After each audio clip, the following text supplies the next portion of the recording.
So in this problem, we have a heat exchanger and the water is coming into the heat exchanger at the given rate, at the given temperature, and its exit temperature is to be found out. To heat this, we are using hot air at the given flow rate and given temperature. And the exit temperature of the air is given to us. We can start with our energy balance equation and mass balance equation. And we know that this is a steady state system. So the change of mass with time in the system is negligible. We can write the mass balance equation for the shell in this case, which has water. So we can write this equation. So we know that mass coming in and mass going out is equal to each other. And we will call it as water, mass flow rate of water. And we can do the same for the tube section of the heat exchanger. And we can apply the mass balance for that. And we can write the flow rate of air instead of writing inlet and outlet flow rates. Now in this problem, the reason why I wrote cold for the shell system is because that is where our cold fluid is coming in. And I wrote hot for the tube section because that is where our hot fluid is coming in.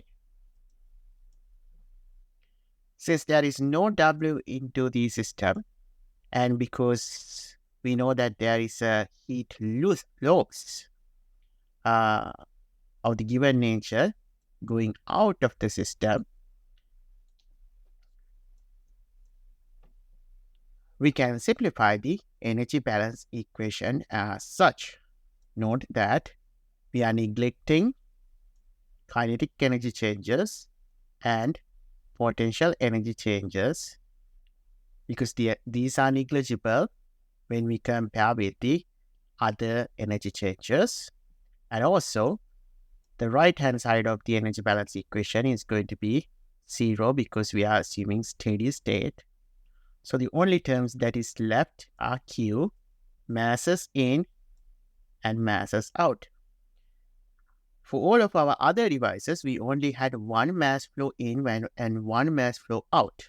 However, when it comes to heat exchangers, we have two mass flows in and two mass flows out.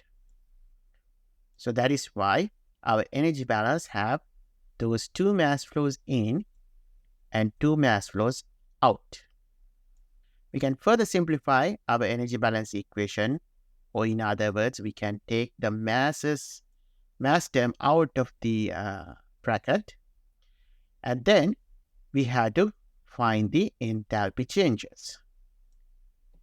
Now, when it comes to considering enthalpy changes, we can write the enthalpy change of water as Cp delta T, and we can write the enthalpy change of air as Cp delta T. Now again, remember, the reason why we are using Cp in the case of water is because it's an incompressible substance, and Cp and Cv values are same for incompressible substances, but for gases, Cp-Cv values matters. But in this case, we are looking for delta H, and we are supposed to use Cp to find delta H. Now when it comes to water, to find this Cp value, we can go into table A3, where we have properties of common liquids, solids, and fluids. Under water, you can see that there are several Cp values listed under different temperatures.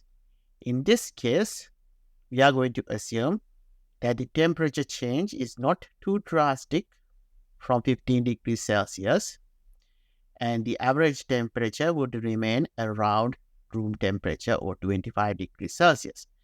That is why we are taking this 4.18 as our Cp value for water. On the other hand, to find the Cp value for air, we have to go to table A2. this is where you have ideal gas specific heat for various gases is listed. Our gas is air, and we are using 300 degrees Celsius or room temperature. 300 degrees Kelvin or room temperature to find the Cp value that we need. Now we can rewrite our energy balance equation as such and substitute everything.